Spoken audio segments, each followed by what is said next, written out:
Matumaini yangu kwa umzima wa afya. Karibu katika mfululizo wa vipindi vya elimu ya mpiga kura kutoka hapa NEC TV. Mimi ni Hussein Makame. Karibu. Bukoba Sekondari ni moja ya shule za sekondari nchini zilizopata fursa ya kupokea elimu ya mpiga kura kutoka Tume ya Taifa ya Uchaguzi. Mkurugenzi wa huduma za sheria wa Tume ya Taifa ya Uchaguzi Bwana Emmanuel Kawishe anawasilisha mada ya elimu ya mpiga kura kwa wanafunzi na wafanyakazi wa shule hii ya sekondari ya Bukoba. Bwana Emmanuel Kawishe anazungumzia majukumu ya Tume ya Taifa ya Uchaguzi na sifa za mtu kuandikishwa kuwa mpiga kura, huku akinukuu ibara ya 74 ibara ndogo ya kwanza ya Katiba ya Jamhuri ya Muungano wa Tanzania ya mwaka 1977 iliyoanzisha Tume ya Taifa ya Uchaguzi mnamo tarehe 13 Januari mwaka 1993. Anaitambulisha Tume ya Taifa ya Uchaguzi kuwa ni idara huru inayojitegemea chini ya ibara ya 74 ibara ndogo ya 7 ya Katiba ya Jamhuri ya Muungano wa Tanzania na kusisitiza msingi wa uhuru wa Tume ya Taifa ya Uchaguzi katika kutekeleza majukumu yake kwa mujibu wa sheria unaoelezwa kupitia ibara ya 74 ibara ndogo ya 11 ya Katiba ya Jamhuri ya Muungano wa Tanzania. Anasema kwa mujibu wa ibara ya 74 ibara ndogo ya 6 ya Katiba ya Jamhuri ya Muungano wa Tanzania, Tume ya Taifa ya Uchaguzi ina majukumu makuu matano. Anabainisha majukumu hayo kuwa ni kusimamia na kuratibu uandikishaji wa wapiga kura katika uchaguzi wa rais na wabunge katika Jamhuri ya Muungano, kusimamia na kuratibu uendeshaji wa uchaguzi wa rais na wabunge katika Jamhuri ya Muungano, kuchunguza mipaka na kuigawa Jamhuri ya Muungano wa Tanzania katika maeneo mbalimbali kwa ajili ya uchaguzi wa wabunge, kusimamia na kuratibu uandikishaji wa wapiga kura na uendeshaji wa uchaguzi wa madiwani katika Tanzania bara na kutekeleza majukumu mengine yaliyopo kwa mujibu wa sheria iliyotungwa na Bunge. Majukumu hayo ni yale yaliyotajwa kwenye kifungu cha 4C cha Sheria ya Taifa ya Uchaguzi sura namba 343 na Sheria ya Uchaguzi ya Serikali za Mitaa sura namba 292, ambayo ni kutoa elimu ya mpiga kura nchi nzima, kuratibu na kusimamia watu wanaotoa elimu hiyo na kuteua na kuwatangaza wabunge na madiwani wanawake wa viti maalum. Mkurugenzi huyo wa huduma za sheria wa Tume ya Taifa ya Uchaguzi Bwana Emmanuel Kawishe, kwa kuzingatia hadhira ya wanafunzi hawa, anataja sifa za mtu kuandikishwa kuwa mpiga kura. Anasema ili mtu aweze kuandikishwa kuwa mpiga kura, anatakiwa kuwa raia wa Jamhuri ya Muungano wa Tanzania, awe na umri wa miaka 18 na asiwe na uraia wa nchi nyingine.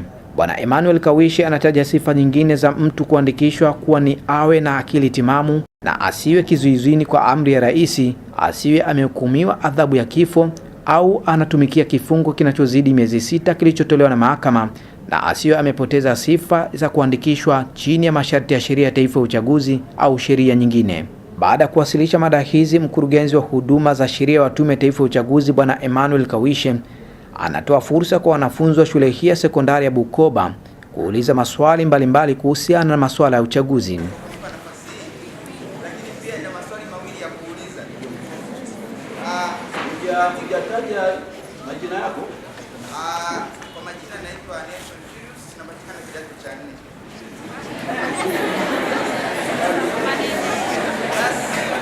Kuna sifa za mpiga kura. Nimesema kwamba asiwe na uraia wa nchi nyingine. Sasa kama mtu ana uraia maybe wa Tanzania, at the same time ana uraia wa Kenya, je, hataruhusiwa kupiga kura? Swali la pili, nadhani nimenukuu vizuri, nimesema ibara kubwa ya 74 ibara ndogo ya 6 kifungu cha sheria namba 4C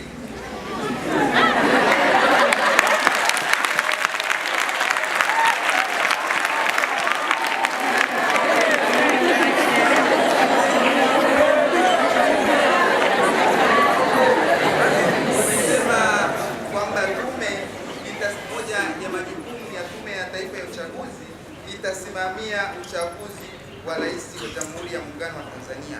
Sasa swali ilikuwa ni kwamba kama tunavyofahamu Zanzibar na Tanganyika ziliweza kuungana mwaka 1964 na kuwa Tanzania. Kwa nini Tume ya Uchaguzi ya Tanzania inasimamia Tanzania bara badala ya kuhusika na nchi zote mbili ambazo zimeungana na kuwa Tanzania? Kwa jina naitwa Halima Suleiman Mtapa. Swali langu linahusu kwamba inakuwa kama kwa sababu kazi ya tume ni kusimamia upigaji kura. Sasa inakuwaje tunasikia kwamba kura zimeibiwa? Facebook na maswali yangu mawili. Swali langu la kwanza ni kwamba mtu ili apige kura kama ajiandikishe kwenye daftari la wapiga kura. Sasa inakuwaje mtu amejiandikisha jina lake alitoka kwenye majina ambayo anaenda kupiga kura? Alafu nyingine ni kwamba endapo kama kitambulisho cha mpiga kura kimepotea, ina maana atapiga kura mpaka uchaguzi mwingine. Naitwa Faida Kizana. Swali langu ni hivi. Tume ya Taifa ya Uchaguzi inasimamia uchaguzi wa taifa ambao ni Tanzania. Je, na nili tume ya uchaguzi ya Zanzibar ina majukumu gani? Swali langu Rudia jina. Ajira. Swali langu linauliza kwa nini mfungwa asipewe ruhusa ya kupiga kura na kati na yeye ni raia wa Tanzania na ana haki ya kuchagua kiongozi atakaye? Swali langu sio kubwa, ni kwamba mimi nauliza yule ambaye anaandikisha wapiga kura siku hiyo ya kupiga kura, yeye anapigia kura wapi?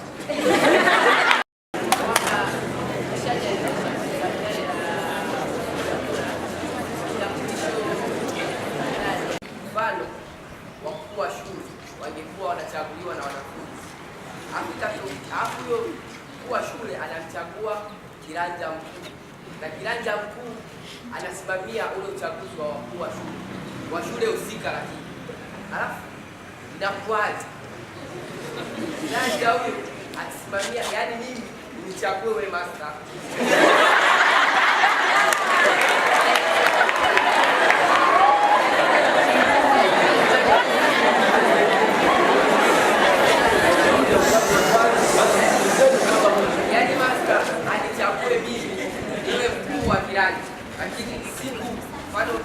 unafanyika baada ya miezi mitatu.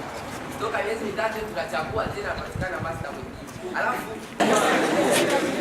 sasa nyie kama viongozi wa tume, kama tunavyofahamu kwamba mkuu wa tume ya uchaguzi wa Tanzania anachaguliwa na rais. Sasa nyie mnahakikishaje? Yaani uaminifu unapatikana pale uchaguzi wa rais unafanyika na jamaa huyu mkuu wa tume kachaguliwa na bosi. Bosi sasa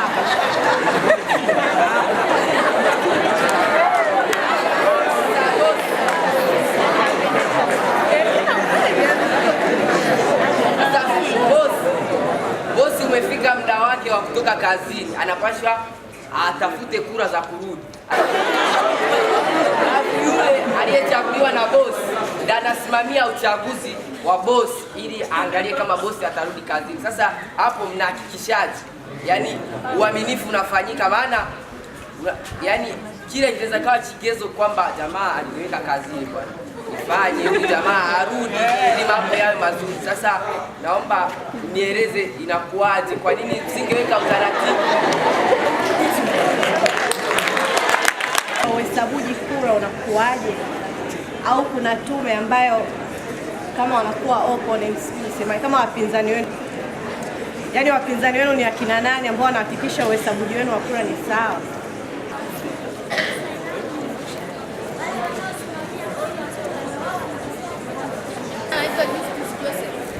Nauliza kama ulivyosema, kwa mfano umejiandikisha Bukoba sekondari, huwezi kwenda kupiga kura Bakoba. Hivi huwezi ukabadilisha kituo ukaenda kupigia kura Bakoba?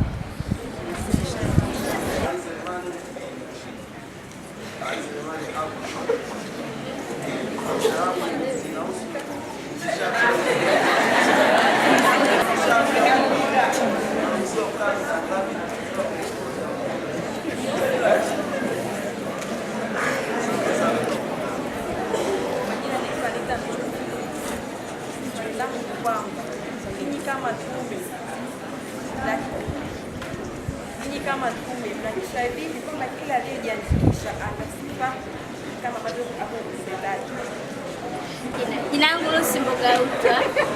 Swali langu nauliza kwamba mmezungumzia kuhusu kama mtu akiwa anahamisha, kwa mfano kama mimi nimejiandikisha Bukoba Seko, alafu nimemaliza shule nimeenda Bukoba. Yaani nimezungumzia transfer ya kutoka yani kwenye mkoa huo. Vipi kuhusu kama mimi ninapotokea ni sehemu nyingine, kwa mfano kwa Kigoma, and then ninapomaliza form 6 natakiwa nirudi Kigoma. Je, kuna uhamisho kutoka Bukoba tu Kigoma? Kwanza niwapongeze, mmeuliza maswali ambayo ni ya msingi.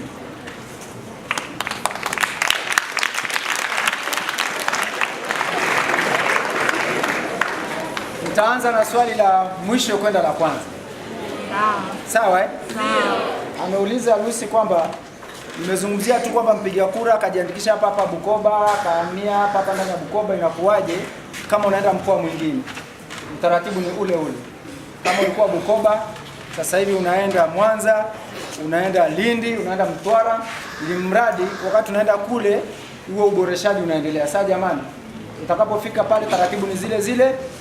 Utaenda kwenye kile kituo kilicho karibu na mahali utakapoenda kuishi huko Lindi, Mtwara, Sumbawanga. Unawaeleza tu kwamba mimi nilijiandikisha Bukoba, kadi yangu hii hapa, nahitaji taarifa zangu zihamishwe ili niweze kupigia kura hapa Sumbawanga. Zitahamishwa. Kwa hiyo kuhamisha taarifa sio lazima itu ndani ya mkoa mmoja. Na sio tu mkoa, hata kwenye wilaya ukihama wilaya moja kwenda nyingine ndani ya mkoa, unatakiwa uhamishe taarifa zako. Tumeelewana sijui? Kwa hiyo hata kwenye mkoa mwingine unaweza ukahama. Jamaa yangu Shabani sio? Kauliza swali kwa mbwembwe kweli. Alianza tu mfano nikajua kwamba anazungumza mwenyekiti wa Tume ya Taifa ya Uchaguzi na wajumbe wanateuliwa na Rais wa Jamhuri ya Muungano wa Tanzania. Iweje wasimpendelee? Ni sahihi kuuliza ili upate ufafanuzi. Hii ni katiba ya Jamhuri ya Muungano wa Tanzania. Imetungwa na wabunge la Jamhuri ya Muungano wa Tanzania. Tume inachofanya ni kutekeleza kilichoandikwa huko ndani. Kwa hiyo Tume ya Taifa ya Uchaguzi inaposimamia uchaguzi, moja, kunakuwa na mawakala wa vyama vyote vya siasa. Na baada ya matokeo ya kituo husika kuhesabiwa, vyama vyote mawakala walioko pale wanapewa nakala ile fomu ya matokeo. Fomu hiyo ndio itakayopelekwa kwa mkurugenzi wa halmashauri kujumlisha kwa ajili ya mbunge. Fomu hiyo itaenda kwa msimamizi wa kata kujumlisha kwa ajili ya diwani. Kwa hiyo kwa uchaguzi wa diwani matokeo yataenda kwenye kata, upande wa mbunge na rais atakuja jimboni pale manispaa kwa mfano, alafu yeye atatangaza mbunge, lakini kwa upande wa rais atajumlisha kata zote, alafu atatuma Tume ya Taifa ya Uchaguzi. Kwa hiyo vyama vyote vya siasa vinakuwa vina matokeo yote kabla hata tume haijatangaza. Kwa hiyo kama tume itasema kitu ambacho mnadhani sicho, wana zile form wamesaini hao mawakala wao, watakuja waseme hapa umesema kwamba mgombea wetu amepata kura 15, lakini kwenye kituo kile inaonekana amepata kura 20. Haijawahi kutokea. Kwa hiyo tume haina namna ya kumpendelea rais kwa sababu ati kwamba amewateua. Niwaulize swali simple tu. Majaji wa mahakama kuu, mahakama ya rufaa wanateuliwa na rais. Je, wanaipendelea serikali? Ana uhuru wa kusema ndio kwa sababu ni mtazamo, si ni kweli? Ndio. Yes. Na mimi wala simnyimi kwa sababu katiba inasema kuna uhuru wa kujieleza. Ukisoma ibara ya 18 inasema kuna uhuru wa kujieleza. Lakini kama mmeniuliza ni vema mkasikiliza kile ninachoelewesha, na ndio maana nimekuja hapa ili mnapoenda huko msiende na mawazo ambayo sio sahihi. Jaji wa mahakama ya rufaa na mahakama kuu anateuliwa na Mheshimiwa Rais wa Jamhuri ya Muungano wa Tanzania. Kesi ya mtu dhidi ya jamhuri, unaona jamhuri inaamriwa kulipa faini. Lakini jaji huyo kateuliwa na rais. Kwa hiyo hatompendelea kwa sababu hafanyi maagizo ya rais bali ni maagizo yaliyoko katika katiba. Hilo wazo alilosema ndugu yangu Shabani tumelipata sana, hiyo sio wa kwanza. Na katika katiba ile ilikuwa inapendekezwa, tulipendekeza utaratibu wa kupata tume. Na sisi ni binadamu. Tunaponyoshewa vidole msifikirie tunafurahi. Tulichofanya kwamba tupendekeza utaratibu baada ya kufanya utafiti na kuona nchi zingine wanapataje viongozi wao wa tume. Mfano ni Kenya. Kenya walisema wao wanafanya interview ya waziwazi, alafu ndio majina yaende bungeni, yatoke bungeni yaende kwa rais, alafu rais atakachofanya ni kutaja tu yale majina. Tume ikaundwa kwa namna hiyo Kenya. Sasa hivi Kenya hawana tume ya uchaguzi. Kwa sababu tume iliundwa kwa namna hiyo, waliosema iundwe wanasema hatuiamini na mpendelea rais. Lakini rais hajateua, imeenda bungeni. Kwa hiyo katika tume bora Afrika, sijipendelei, Tume ya Taifa ya Uchaguzi Tanzania wanakuja kujifunza kwetu. Mvua imekuja Ngoja nijibu kwa haraka kabla mjaloana vizuri. Swali lingine umeuliza wakishajiandikisha kitambulisho kipotea wanawajibishwaje? Hatumwajibishi mtu yoyote. Unafika kwenye kituo, mvua itasubiri wala msiogope. Utafika kwenye kituo, unajieleza kitambulisho changu kimepotea, basi unapewa kingine. Imeongezeka sana? Niendelea haraka? Ndio. Maana nikimaliza maswali mtakuwa mmeruhusiwa kuondoka. Kwa mvua imesitisha, msiendelee raundi ya pili ya maswali. Swali lingine, kama Tume ya Taifa ya Uchaguzi kwa nini inasimamia huku na kule? ZEC inafanya kazi gani. Hizi ni nchi mbili kama ulivyosema. Tume ya Taifa ya Uchaguzi inasimamia uchaguzi wa Jamhuri ya Muungano. Rais wa Jamhuri ambaye anapigiwa kura mpaka kule Zanzibar. Mbunge wa Bunge la Jamhuri ya Muungano anapigiwa kura mpaka kule Zanzibar. Rais wa Zanzibar. Baraza la Wawakilishi, mwakilishi yule na masheha. Hiyo kazi ya Tume ya Uchaguzi ya Zanzibar. Wapiga kura siku 8 kabla ya kupiga kura, watu waende wakakague. Tatizo moja, kuna namna ya kuandikisha majina na jinsi watu wanavyotamka. Mfano Hadija. Ili jina Hadija linaandikwa zaidi ya mara 3. Kuna Hadija yenye KH, Hadija. Kuna Hadija ya H, kuna Hadija ya A. Sasa wewe kwenye kadi umeandikiwa Hadija.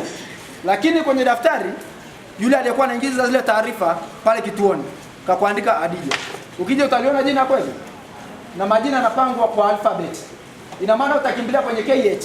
Utakafika kwenye KH uone jina lako. Tume imeiba jina langu, tuliibe tupeleke wapi? Ndio maana tumeweka makarani waongozaji wa kuambia mleta kwanza.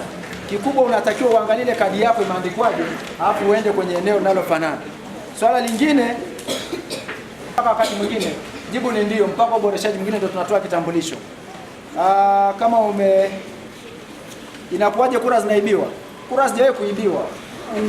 Zingekuwa zinaibiwa ina maana kwamba zisingetosha. Kinachofanyika ni kwamba watu wamejenga notion. Sisi Tume ya Taifa ya Uchaguzi tukitangaza matokeo tuna blink ile tunarusha kwenye projector kama sinema. Kutoka manispaa tumepokea hii hapa manispaa Bukoba. Fulani kapata hizi. Kinachofanyika pale ni watu kutiana hofu kwamba huyu alivyoshinda sio halali. Na hiyo ni michezo ya kisiasa. Na nyinyi mkija kwa wakubwa mkiwa wanasiasa mtakuja na teknolojia mpya ya kusema. Kwa hiyo hilo swala la kusema kura zinaibiwa, tuliwaomba vyama vya siasa vituletee hata eneo moja tu ili tujue namna ya kupambana na hiyo hali. Lakini hatujabahatika kuletewa hata mmoja. Ana Rose ameuliza wanaosimamia kupiga kura wanaruhusiwa kupiga kura, jibu ni ndio. Wanapigia kura wapi? Ni mahali walipojiandikisha. Sio lazima kama nasimamia hapa ndio nimejiandikisha hapa. Naweza nikasimamia hapa na nimejiandikisha sehemu nyingine. Kwa hiyo nitapigia kura ile eneo ambalo nilijiandikisha. Kinachofanyika siku ya kupiga kura inabidi niende mapema kule, nijitambulishe waniruhusu kupiga mapema, alafu nije kwenye eneo langu. Kwenye kituo kimoja cha kupigia kura tuna watendaji zaidi ya 4. Kwa hiyo ni rahisi kupokezana. Swali lingine limetoka kwa Mesa kama nimepatia jina lake. Wasimamizi wa uhesabuji kura wapinzani wetu ni nani? Kwanza hatuna wapinzani kwenye kuhesabu kura. Nimesema kila chama cha siasa kina wakala ambaye anasimamia upigaji kura, kujumlisha kura na mpaka kutangaza matokeo. Kwa hiyo mawakala wa vyama wanakuwepo pale kuangalia kwamba zoezi linaenda vizuri. Kwa watazamaji wa uchaguzi kutoka ndani ya Tanzania na nje ya Tanzania ambao wanaangalia kwamba zoezi linaenda vizuri kwa kuzingatia sheria na taratibu stahiki. Kwa mfano kama mwaka juzi tulikuwa na watazamaji wa uchaguzi zaidi ya 13,000. Tumepata kwa kuvunja rekodi. Swali lingine limetoka kwa Ali Selemani kama sijakosea. Ukishapigia kura unaruhusiwa kaa umbali gani? Sheria inasomeka kwamba sheria ya Taifa ya Uchaguzi inasema ni mita 200. Sheria ya uchaguzi wa serikali za mitaa ni mita 300. Mwaka 2015 Mahakama Kuu imeamuru kwa sababu vituo vingi vya kupigia kura viko ndani ya makazi ya watu. Kwa hiyo mita 100 au 200 mkikusanyika mnakusanyika nyumbani kwa mtu. Mtu atashindwa kwenda kuoga maana unajua mabafu yetu ina Uswahili. Basi passport size unaoga hivi unaongea na mtu huko nje. Vipi wewe? Kama ikasema hakuna kukusanyika, piga kifungu cha 61 bara ndogo ya kifungu kidogo cha 3 tumesemaje? Anayetaka kupiga kura atakwenda kwenye kituo. Kwa hiyo kama unaumwa, huwezi kwenda kituoni. Pole sana. Taratibu haujawekwa. Na tume ikikufuata, mjua wanasiasa watatukata mashingo. Wanapigia hapo kituoni, wakala yuko hapo, anasema kura zimeibiwa. Nenda hospitali kachukua kwa hiyo kura. Utarudi nayo kweli? Utakuwa mshikaki. Watakumaliza. Hao wanasiasa waoneni hivyo. Wengine baba zenu, wengine marafiki zetu, wake zetu, waume zenu, mtakao kuja kuwa wakubwa baadaye mkaolewa. Lakini mwanasiasa akisema hivi, uende naye taratibu. Poleni kama kuna mwanasiasa hapa. Na sisi tunashughulika na wanasiasa. Kwa hiyo hakuna utaratibu wa kupigia kura kwenye hospitali wala gerezani. Kwa hiyo mfungwa sheria imeshakuzuia. Kwa hiyo kama umefungwa rafiki yangu, najibu na ile kwamba afungwa kwa sababu yake ya kupiga kura. Ukishafungwa umepoteza haki. Swali lingine limetoka kwa Anita kama nipata jina lake vizuri. Tume inahakikisha vipi sifa za wanaojiandikisha? Nishasema tuna mawakala wa vyama wanaotoka kwenye eneo husika wanaofahamu wale watu. Tunapokuuliza umri tukikutilia shaka hatukuandikishi. Uking'ang'aniza tunakuruhusu uende mahakamani, tunakupa fomu ya kujaza, unaenda mahakamani. Mahakama ndio itakayoamua tukuandikishe au tusikuandikishe. Gift ameuliza alijiandikisha hapa, je, hawezi kubadilisha kituo? Hilo nishalijibu. Obedi akauliza anaandikisha wapiga kura anapigia kura wapi? Hilo nishalijibu. Ajira kidato cha 4 amesema kwa nini mfungwa apewe haki? Hilo nimeshalijibu. Yameisha nini? Almost yanakwisha. Swali la kwanza litoka kwa Nelson, si ndio? Nelson ameuliza sifa za mpiga kura. Kwa mfano kama huyu mtu ana uraia wa Tanzania na Kenya, si ndio? Ameuliza hivyo. Haruhusi kupiga kura. Sheria imeshasema ukishakuwa na utii wa nchi nyingine uruhusi kupiga kura. Sheria ya uraia Tanzania hairuhusu dual citizenship. Tuna uraia huu mpaka hapo bunge litakapotunga sheria kuruhusu, ndipo utakapokuwa Mkenya. Kwani na nyinyi mnataka kuwa Wakenya na Watanzania na mpige kura? Mmeshachoka kukaa Tanzania? Hapana. Basi sheria hairuhusu mtu akishakuwa na uraia wa nchi nyingine haruhusiwi. Ibara ya 74 ibara ndogo ya 6 kifungu cha 4C cha Tume ya Taifa ya Uchaguzi nasema kwamba tume inasimamia uchaguzi. NEC inasimamia Tanzania bara tu na sio mpaka Zanzibar. Nishalijibu hilo swali na Nelson alisimama akaongea vizuri kweli. Nikataka kufikiria huenda ni mwanasheria mtarajiwa. Ninaamini nimejibu maswali yote. Ili tuwaruhusu ili nimwache ndina ratiba. Kwani adabu imeshaondoka? Bado ipo Ndio. Mkienda jeshini mvua ikinyesha unasema tu afande, unasimama hivi. Hata maji yakichuruzika jichoni uruhusi kufanya hivi. Unatazama kimya. Wewe unashuka tu unachoma sindano. Kwa hiyo naomba nimshukuru mkuu wa shule, nimshukuru mkurugenzi, nimshukuru afisa elimu. Kwani na nyinyi mnashukuru? Sasa mniruhusu nimalize. Watendaji wote jamani, tunawashukuru kwa muda huu. Turuhusu nafasi tuseme nani. Hawa ni watu very potential. Ni wanasiasa, ni viongozi wa kesho. Wasipojua wao, hata watakaotaka kuongoza itakuwa ni vigumu sana.